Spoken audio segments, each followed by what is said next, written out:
J'ai tellement délaissé cette chaîne ou ce podcast, selon la plateforme sur laquelle vous me regardez, que je suis obligée de me représenter. Alors moi, c'est Valérie, 35 ans, et le 12 avril 2026, je suis devenue marathonienne. Et ça, c'est une dinguerie. Générique. Sortie longue avec Vava.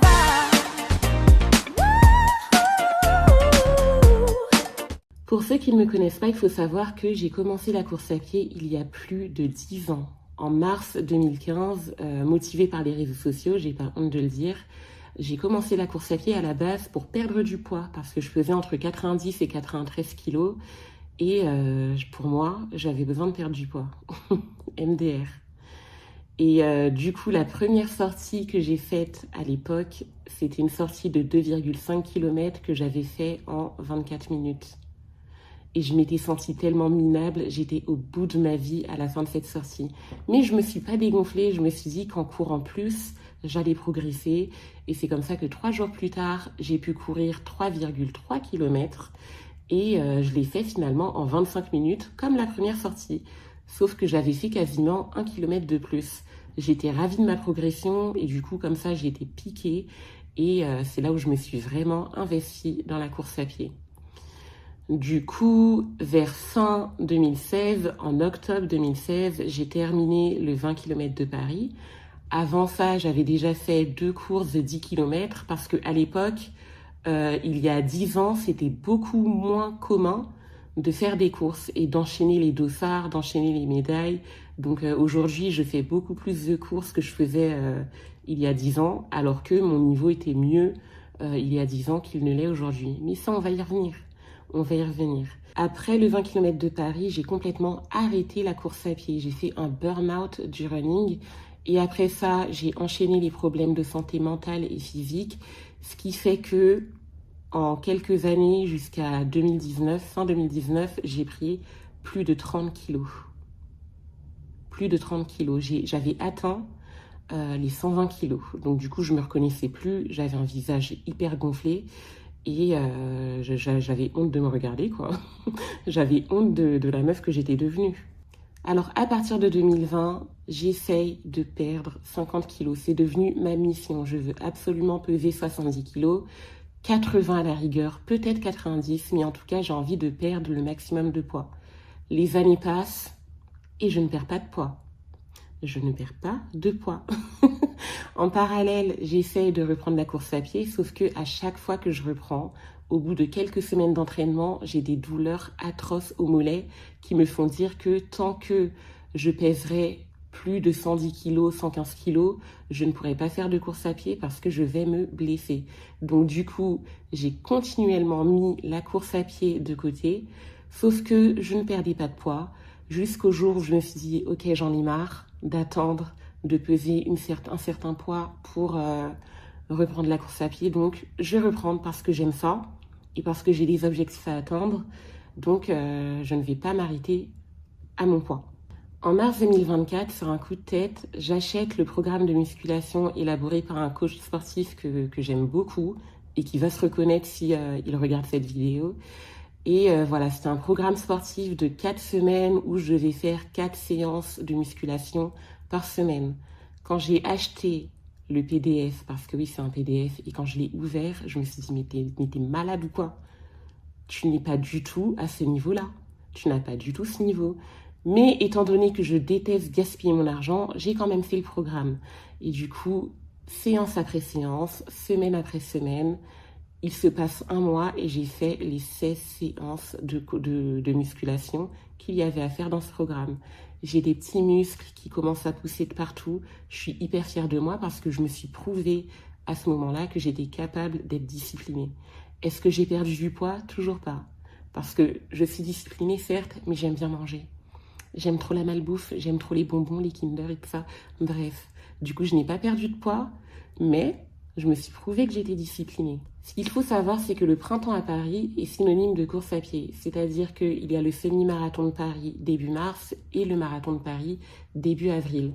Donc du coup, quand j'ai vu plein de personnes que j'admire franchir les lignes d'arrivée du semi et du marathon, ça m'a donné envie de reprendre la course.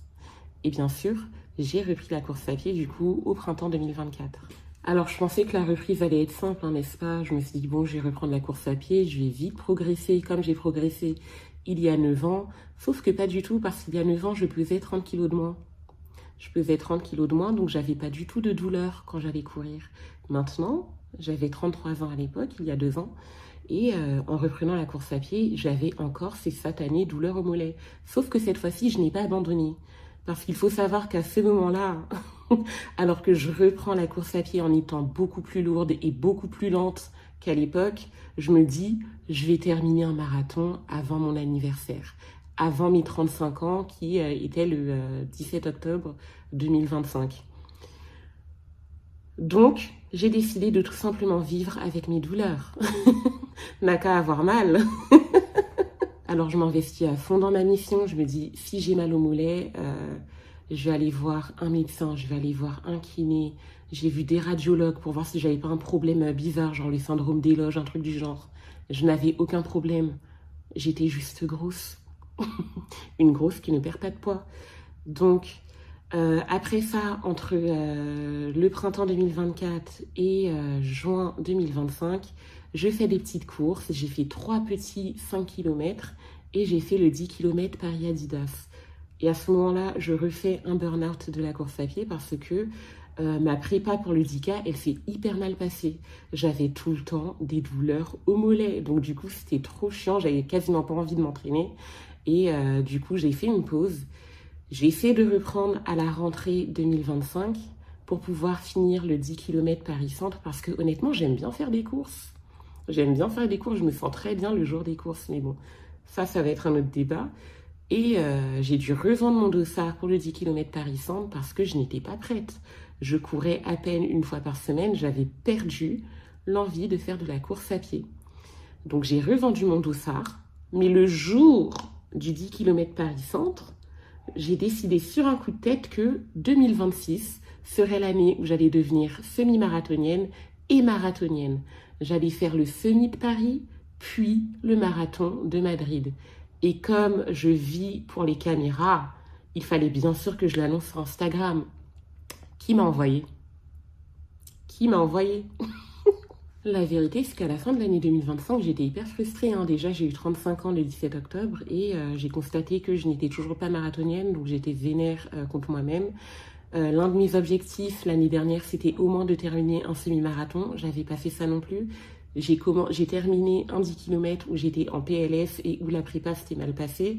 Donc, en fait, j'étais frustrée. Donc, je me suis dit, vas-y, en 2026, j'en ai rien à faire de mes excuses, j'en ai rien à faire de mes mollets. En 2026, je vais devenir marathonienne, point. Alors, quand j'ai fait mon annonce sur Instagram, j'ai reçu 2 types de commentaires. À 90%, même 95%, des commentaires positifs qui m'encouragent. Des personnes que je connais, des personnes que je connais moins bien, des inconnus qui m'encouragent dans ma folie.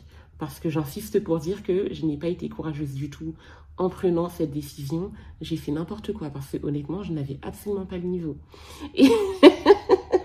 Et le deuxième type de commentaires que je recevais, c'était 5% de haters, des personnes qui ne me connaissent pas, des personnes qui me disent que je n'ai pas de niveau. Même s'ils avaient raison, honnêtement, je m'en fous. J'en ai rien à faire parce que je te connais ni Dave ni d'Angélie, t'as pas à me dire ce que je dois faire ou pas.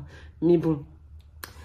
Du coup, 5% de haters qui sont ignorants en tout et experts en rien, qui me disent que en gros, je suis trop grosse et trop lente pour courir un marathon et que je vais mettre genre 8 heures à le terminer. Donc, ces gens-là, quand ils ont posté leur petit commentaire, ils pensaient me décourager, ils pensaient m'écœurer, mais en fait, ils m'ont donné une force incroyable parce que je vais vous dire un truc. Il ne faut jamais dire à une folle qu'elle ne peut pas faire quelque chose. Il ne faut jamais dire à une folle qu'elle ne peut pas faire quelque chose. Parce que cette folle-là, en question, elle l'a fait. Parmi les commentaires positifs que j'ai reçus, j'aperçois de mon œil sournois celui de Campus Coach. Et ça fait longtemps que je connais cette plateforme. Je sais qu'elle a été élaborée par Nicolas de Running Addict. Je consomme beaucoup ses vidéos parce que je le trouve d'une bienveillance incroyable, même envers les coureurs débutants. Et je sais qu'il l'a élaboré avec Tristan, son partenaire. Et du coup, j'ai sauté sur l'occasion pour leur proposer de collaborer avec moi Ce qu'ils ont accepté et genre 2-3 semaines plus tard, j'étais en collaboration avec Campus Coach et c'est grâce à eux que j'ai pu faire ma préparation marathon de 18 semaines. 18 longues semaines qui ont débuté le 8 décembre et je ne peux que vous recommander cette application. Honnêtement, cette vidéo-là, elle n'est pas du tout sponsorisée par Campus Coach, même si je suis en collaboration avec eux. Mais grâce à mon code VAVARUN, vous aussi, vous pouvez commencer vos prépas, peu importe la course, ou tout simplement commencer la course à pied. Vous allez obtenir 1 mois gratuit sur le programme training, qui sera un programme personnalisé selon vos objectifs et le nombre de semaines que vous voulez allouer à votre prépa de course. Voilà, c'était le moment publicité. On va revenir à notre programme. Le 8 décembre 2025, je commence ma prépa marathon, donc ce sera 18 longues semaines. Je ne vais pas revenir sur la prépa parce que j'en ai parlé déjà en long, en large et en travers sur les réseaux sociaux. Les 18 semaines de prépa se sont très bien passées. J'ai été hyper régulière sur toutes les semaines. Je me suis vite progressée. J'ai eu beaucoup moins de douleurs que j'en ai eu dans le passé, donc ça a été hyper positif parce que du coup, je n'étais pas découragée tout au long de ma prépa comme j'ai pu l'être ces 2 dernières années. Je reçois encore des commentaires négatifs, mais honnêtement, j'aime bien recevoir des commentaires de haters. Honnêtement, j'adore ça parce que leurs larmes m'hydratent. C'est une source d'hydratation supplémentaire. Donc franchement, merci à vous. Continuez. Et en plus, ça me fait gagner de l'argent sur Facebook. Ouais, parce que Facebook est monétisé. À bon entendeur. Ma prépa marathon se passe si bien qu'au bout de la 13e semaine, je deviens semi-marathonienne. Donc ça, c'est déjà une dinguerie en soi. Et le 12 avril 2026, je suis marathonienne. Donc c'est une double dinguerie. Mais bien que je sois très fière de mon exploit, je suis vraiment très fière de mon exploit parce que honnêtement, le matin du marathon, je me suis mise à pleurer quand j'ai réalisé que je devais courir 42 putains de kilomètres. Mais bon, ça, c'est une autre histoire. Il reste un petit point noir sur le tableau. Le petit point noir sur le tableau, c'est qu'en 18 semaines, je n'ai perdu que 2 kilos et encore. Je crois que le matin du marathon, je vais être dans les 118 kilos alors que j'avais commencé à 119 kilos. Parce que, arrivé en Italie, j'ai fait du carb loading.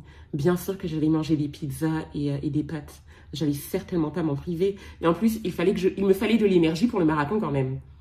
Donc j'avais une excellente excuse pour mal manger. Au moment où vous regardez cette vidéo-là, on est déjà le 26 avril, donc ça fait déjà 2 semaines que je suis marathonienne.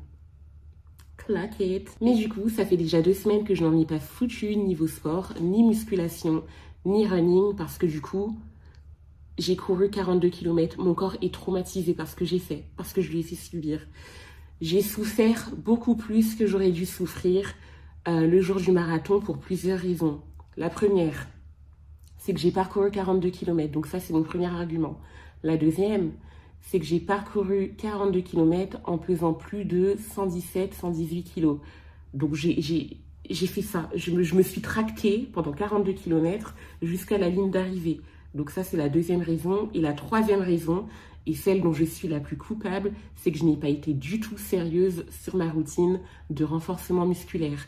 Je n'ai pas fait beaucoup de séances de musculation pendant les 18 semaines de prépa. Si j'en ai fait genre 5, c'est déjà énorme. Mais je pense que j'en ai fait moins que ça, très honnêtement. Alors mon corps a souffert parce que je n'étais pas suffisamment musclée ni suffisamment légère pour pouvoir mieux supporter ces 42 km. Mais je dois dire que je n'ai subi aucune blessure et je ne déplore aucun autre désagrément sur mon corps, à part quelques douleurs de fatigue. Mais j'ai eu énormément de chance parce que peser plus de 118 kilos en n'étant pas très musclé et parcourir 42 km, c'est chaud. Je remercie Dieu directement pour cet exploit. Sans blessure. Il y a des personnes qui sont beaucoup plus légères que moi et beaucoup plus athlétique que moi, qui se blessent pendant des marathons. Mon Dieu merci, je n'ai pas eu ce malheur, je n'ai pas subi ça. Ceci étant dit, c'était la première et la dernière fois que je courais un marathon en étant aussi lourde. Ces 2 dernières semaines, je n'ai pas encore repris la course à pied et la musculation, pour la simple et bonne raison que, vu que j'ai couru un marathon, il faut que je me repose. Par contre, depuis le lundi 20 avril, je me suis lancé le défi de perdre le maximum de poids en 100 jours. Donc, je fais déjà attention à ce que je mange et ça porte ses fruits.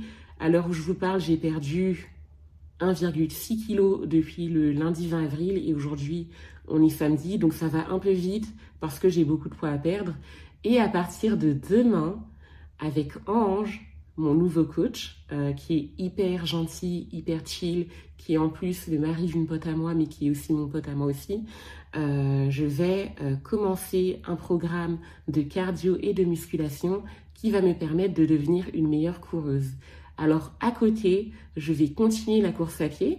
Je vais aussi reprendre la course à pied à partir de demain avec Campus, toujours parce que j'ai 10 km à préparer cet été. Je ne vais pas vous dire quelle course je vais faire. Vous le saurez le lendemain de la course pour des raisons de sécurité et de vie privée, tout simplement. Mais je vais quand même vous partager les courses que je fais, la prépa que je fais. Et comme ça, voilà.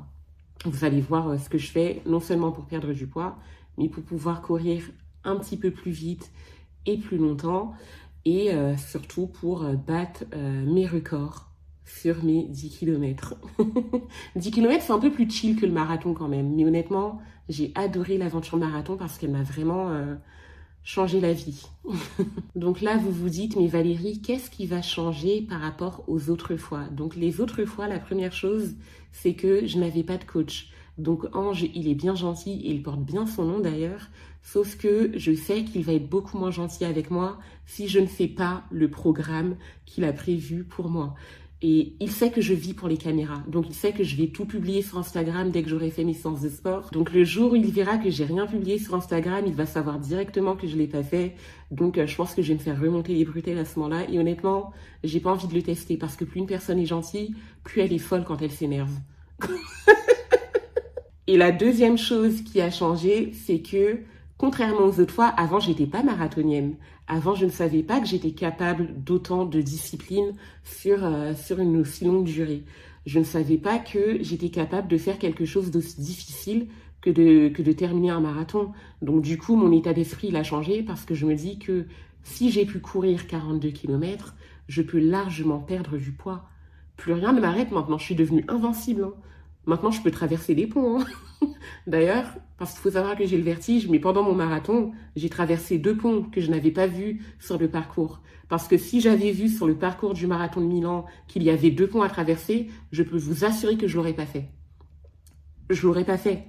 Mais le jour du marathon, je découvre les ponts qui se dressent devant moi et je les ai traversés parce que je me suis dit, je n'ai pas fait tout ça pour ne pas terminer mon marathon. C'est mort. Il faut que je le fasse. Donc du coup, j'ai changé d'état d'esprit. Maintenant, je traverse des ponts. Je traverse des ponts. Donc si je peux vaincre mon vertige le temps de traverser un pont, je peux très bien perdre du poids. Pour moi, c'est logique. Alors cette perte de poids, c'est l'occasion parfaite pour moi de reprendre mon podcast et aussi ma chaîne YouTube. Comme ça, vous pouvez vous abonner à moi sur YouTube pour suivre ma perte de poids.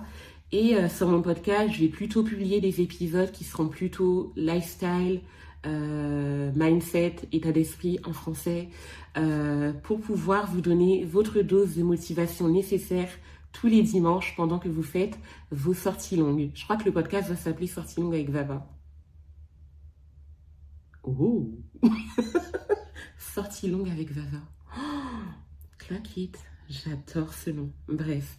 Donc, abonnez-vous à moi sur YouTube. Comme ça, tous les mercredis, je vais vous faire un état des lieux de ma perte de poids. Donc, à partir du 6 mai, je vais vous faire chaque semaine un état d'esprit sur ma perte de poids. Et tous les dimanches, vous pouvez profiter de ma belle voix sur mon podcast pour vous donner une dose de motivation pendant vos sorties longues. Voilà. Sorties longues avec Vava. Wesh. Mais c'est génial comme nom. J'adore, j'adore.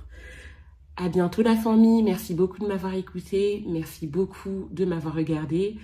Laissez vos pouces en l'air, peu importe la plateforme sur laquelle vous le trouvez. Laissez des commentaires avec des questions si vous avez des questions. Je me ferai un plaisir d'y répondre. Et je vous dis à la semaine prochaine et au mercredi 6 mai. Bye bye.